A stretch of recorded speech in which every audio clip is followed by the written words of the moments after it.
Hello again. Welcome to another episode of Brenda's Musings. So I'm doing this a little bit differently today. I'm out further into our garden than I usually am. Well, I'm usually inside actually,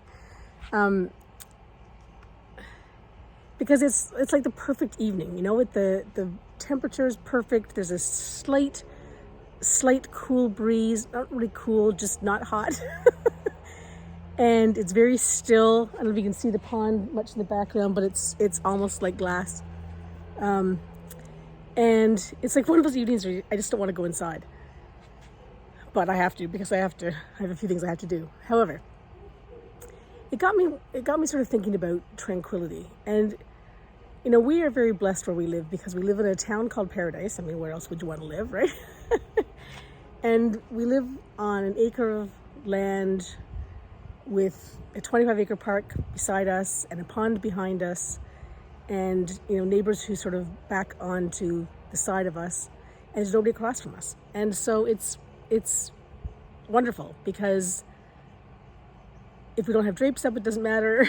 If we, you know, I don't know, it's like you're secluded, but you're still around people, which to me is like the best way to live, right?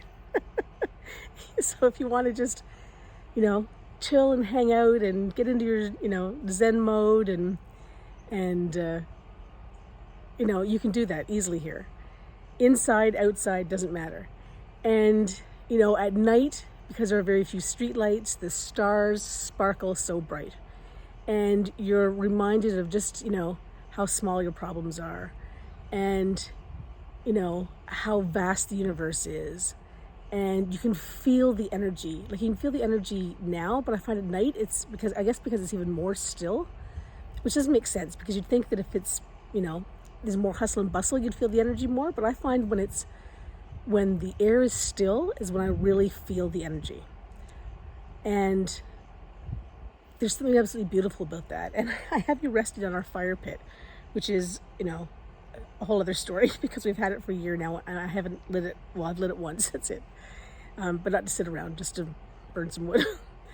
Anyway, and so I'm looking forward to this fall really using this fire pit and bringing some chairs out and just, you know,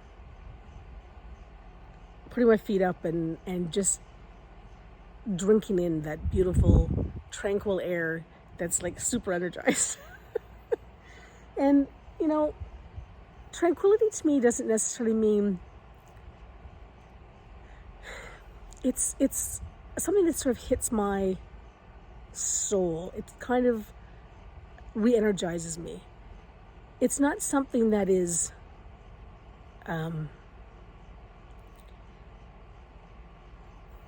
like, so I mean, it is like this, but with this underlying energy. I don't quite know how to explain how I see it, but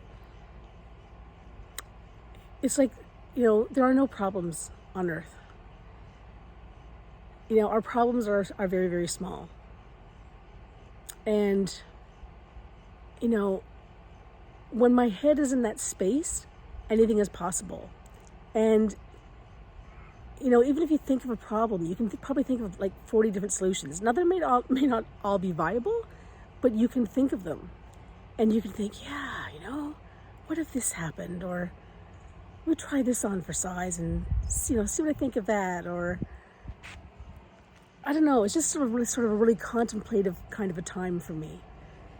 And I'm not worried about life's ups or downs. I'm just kind of at this sort of a space, you know?